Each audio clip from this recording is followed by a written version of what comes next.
નમસ્કાર મિત્રો, આજે આપણે જોઈશું ધોરણ 5નું ગણિત પ્રથમ સત્ર રાષ્ટ્રીય ફળ કેરી.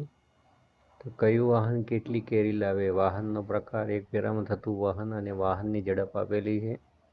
અહીંયા બળદગાડું છે, 200 કિલોગ્રામ વજન, 4 કિલોમીટર કાપીને લાવે છે. છકડો રિક્ષા છે, 600 કિલોગ્રામ વજન, 1 કલાકમાં 12 કિલોમીટર અંતર કાપે છે.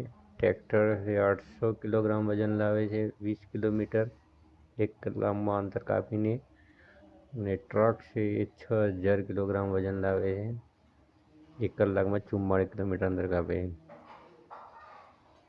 તો મિત્રો, દરેક જે સાધન છે એને 7 ફેરામાં કુલ કેટલી કેરીઓ લાવે છે તે આપણે શોધવાનું છે.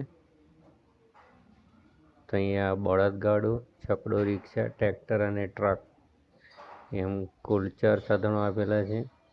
તો અહીંયા બળદગાડું છે, 200 કિલોગ્રામ વજન ગુણ્યા 7 ફેરામાં કેટલું લાવશે, એટલે એના માટે આપણે 7 ગુણીશું. 0 0 7 2 14, એટલે કે 1400 કિલોગ્રામ વજન લાવશે. છકડો રિક્ષા છે એ 600 કિલોગ્રામ 1 ફેરામાં વજન લાવે છે, એટલે 600 ગુણ્યા 7, 0 0 6 × 42, એટલે કે 4200 કિલોગ્રામ વજન લાવશે.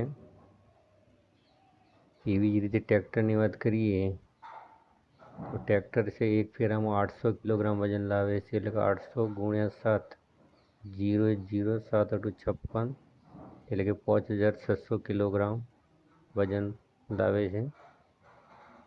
એવી જ રીતે ટ્રકની વાત કરીએ તો 6000 કિલોગ્રામ વજન લાવે છે 1 ફેરામાં, એટલે કે 6000 ગુણ્યા 7 કરીએ એટલે 6 સીધું થશે 42000 કિલોગ્રામ. તો આ રીતે દરેક સાધન 7 ફેરામાં કેટલું વજન લાવે છે તે આપણે શોધી શકીએ.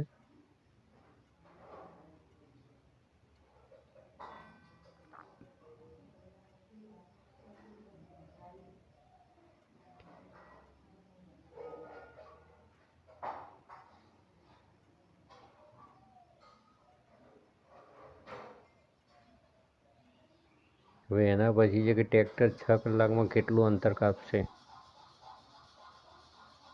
એટલે કે મિત્રો, અહીંયા ટ્રેક્ટર જે છે 1 કલાકમાં 20 કિલોમીટર અંતર કાપે છે, એટલે 6 કલાકનું અંતર આપણે શોધવું હોય તો 20ને આપણે 6 ગુણવા પડે, એટલે કે 6 કલાકમાં કેટલા કિલોમીટર કાપે છે તે અંતર આપણને મળશે. તો અહીંયા લખીએ આપણે કે 1 કલાક બરાબર 20 કિલોમીટર માટે 6 કલાક બરાબર 20 ગુણ્યા 6 બરાબર 120 કિલોમીટર થશે. તો અહીંયા જે ટ્રેક્ટર છે 6 કલાકમાં 120 કિલોમીટર અંતર કાપશે.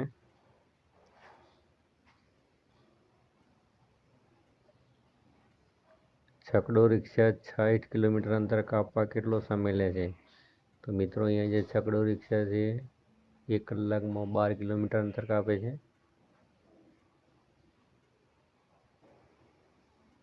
એટલે કે અહીંયા આપણે પદ મૂકીએ 12 કિલોમીટર બરાબર 1 કલાક.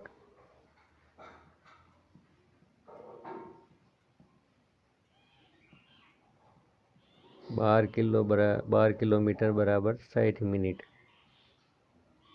માટે 60 કિલોમીટર બરાબર કેટલી મિનિટ, એટલે કે 60 ગુણ્યા 60 ભાગ્યા 12 કરવા પડશે આપણે. 12 × 5 = 60.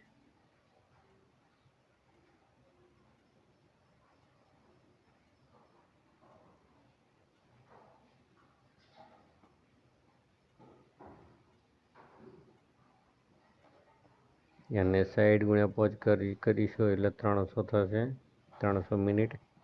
હવે આપણે એને કલાકમાં ફેરવવા માટે 60 ભાગીશું. તો 300 ભાગ્યા 60, 60 પંચા થશે 300, 300માંથી 300 જશે એટલે 0 0 0 અને 5 કલાક, એટલે કે 5 કલાક સમય લેશે. 12 કિલોમીટરમાં 1 કલાક અંતર કાપતું હોય તો 60 કિલોમીટર અંતર કાપવા માટે એને 5 કલાક જેટલો સમય લાગશે. એના પછી છે કે 1000 સંખ્યામાં લખો. તો મિત્રો, અહીંયા 1000 એટલે કે 1 પછી 3 મીંડા કરવા પડશે.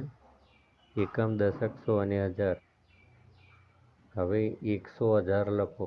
100,000 એટલે કે 100 અને પછી 1000ના 3 મીંડા, એટલે કે 100,000 એટલે કે એકમ, દશક, 100,000, 10,000 અને લાખ એટલે કે 1,00,000 થશે. એટલે કે એને કહેવાય છે 100,000. સંખ્યા 1,00,000માં કેટલા શૂન્ય છે? તો મિત્રો અહીંયા 1, 2, 3, 4 અને 5 શૂન્ય છે.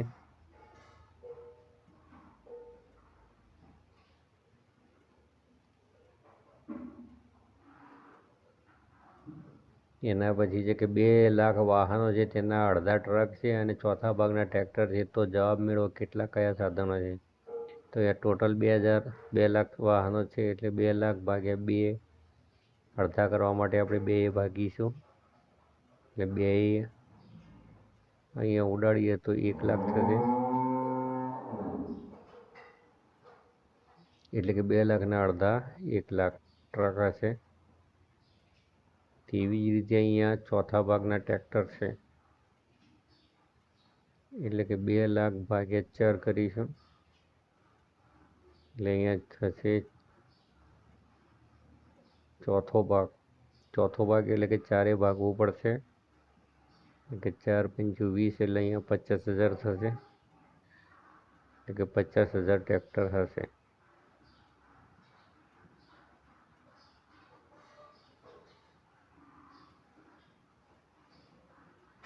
તો મિત્રો અહીંયા ટ્રક હશે 1,00,000 અને ટ્રેક્ટર હશે 50,000. સંખ્યા 1 કરોડ લખો. એકમ, દશક, 100,000, 10,000, લાખ, 10,00,000 અને કરોડ. એકમ, દશક, 100,000, 10,000, લાખ, 10,00,000 અને કરોડ. આપણે એને દર્શાવવું હોય એકમ દશકમાં તો પહેલું આવશે એકમ, પછી આવશે દશક, એના પછી આવશે 100, પછી 1000, પછી 10,000, પછી લાખ, પછી 10,00,000 અને પછી આવશે કરોડ.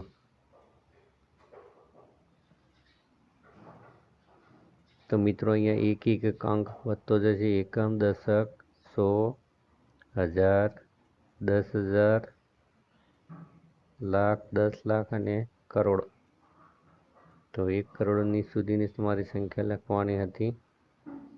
આ સાથે જ અહીંયા આપણે વિડીયો પૂરો કરીએ છીએ. તો ચેનલને હવે સબસ્ક્રાઈબ કરજો. Thank you so much.